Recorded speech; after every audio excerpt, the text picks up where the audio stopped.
Hello, how are you? Today I've put together a list of 4 toxic additives that unfortunately you probably have in your kitchen, and you really shouldn't because they're very harmful to your health and your family's health as well.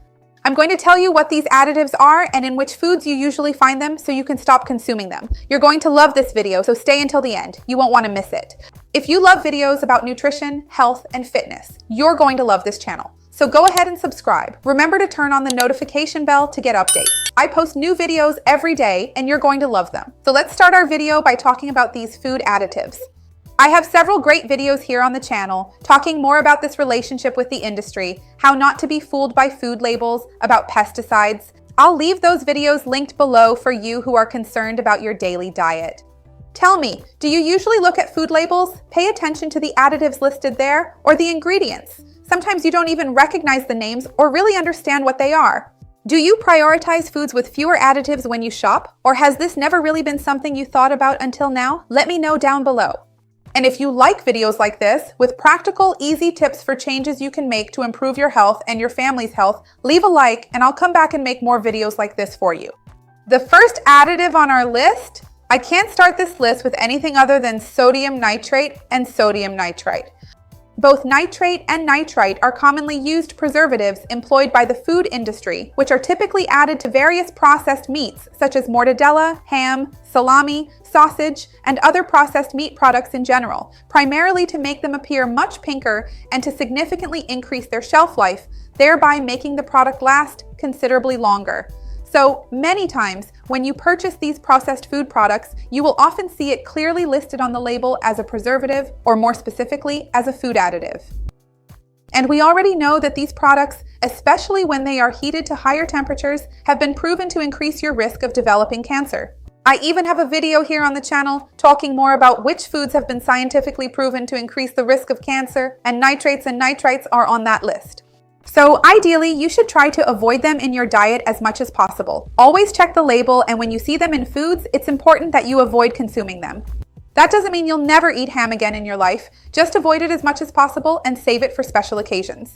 And of course, those other foods that are usually already loaded, not just with nitrates, but also with unhealthy fats, like salami, sausage, mortadella, are things you should reconsider and try to replace with homemade versions. Remember, I even have recipes here on the channel for how to make homemade mortadella, homemade sausage, and more, and I'll leave them for you down below in the description. Another additive you should avoid as much as possible is hydrogenated vegetable fat. Hydrogenated vegetable fat didn't even exist until a few decades ago. It was created by humans, once again, to increase shelf life, lower costs, improve crispiness, and also enhance softness. So, a lot of people think that trans fat is only found in frozen French fries because they're already pre-fried, or only in savory snacks, those packaged ones. It can also be present to give that smoother, velvety texture. In scoop ice cream, it's there. In sandwich cookies, it's in the filling. Those cakes people buy for kids to take to school, filled with something like whipped cream. There's nothing whipped cream about that. That's all trans fat. And trans fat is also a terrible additive because this fat is highly pro-inflammatory and it hardens the capillaries. So it worsens circulation, increases the risk of heart attack, stroke, and cardiovascular problems. So cutting out these products will make a big difference to your health and to your family's health as well. Another chemical additive that you should avoid as much as possible, check the label because nowadays it's becoming more and more common in many commercial foods, is high fructose syrup. High fructose syrup is completely different from the fructose found in fruit. I have a video where I talk more about this, so let's not mix things up.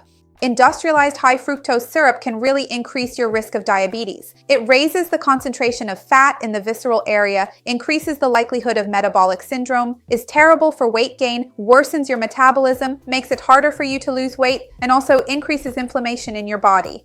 Because it has a very high glycemic index, you end up secreting a lot of insulin, and we know that secreting a lot of insulin throughout the day is also pro-inflammatory for our bodies. So, if you see fructose syrup listed in the product you're about to buy, in the cookies you're getting for your child, or in that cake, don't buy it. There's always a better option. It might be a bit more expensive, but it's better for your health, your child's, and your family's in the medium and long term. And remember, you can also make things at home. There are so many cheap and easy recipes you can prepare yourself. Cookies, even scoopable ice cream. I have a recipe for that here. Even filled cookies, cakes, I'll leave everything down below in the description in a playlist of healthy sweets so you can check it out and get inspired and no longer need to buy processed foods. Another food additive that can be very harmful to you is monosodium glutamate. Besides the fact that monosodium glutamate is very high in sodium, that's where the name comes from, it promotes weight gain, increases cellulite, raises blood pressure, and generally causes more bloating. But monosodium glutamate also has other negative effects on your body. One of the effects it causes is blocking the satiety hormone, making you keep eating for longer. It powerfully stimulates your taste buds, making you want to eat even more. As I previously mentioned, it blocks our natural satiety hormone, so you always feel like consuming more food.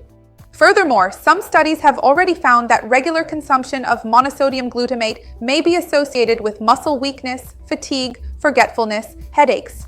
So if you've been feeling these symptoms and you consume a lot of those soy sauces, do you know where there's a lot of monosodium glutamate?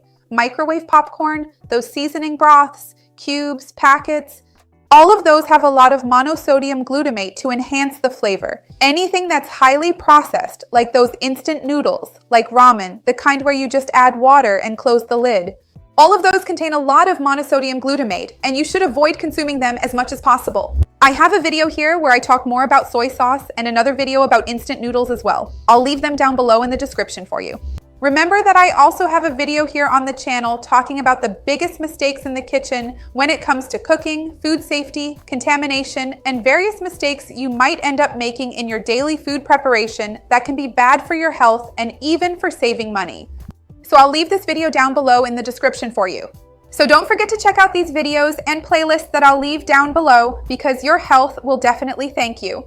Let me know if you have the habit of consuming any of these products, these additives, through any food you eat. And let me know if you're going to start substituting, if you're going to start making my recipes, or even other healthier ones. I would love to see your comment. Remember to like the video because that really helps me out. And share it with those who will enjoy it and those who need it. Let's work together to expand this chain of good because that's what I want here with the channel. See you next time. Bye.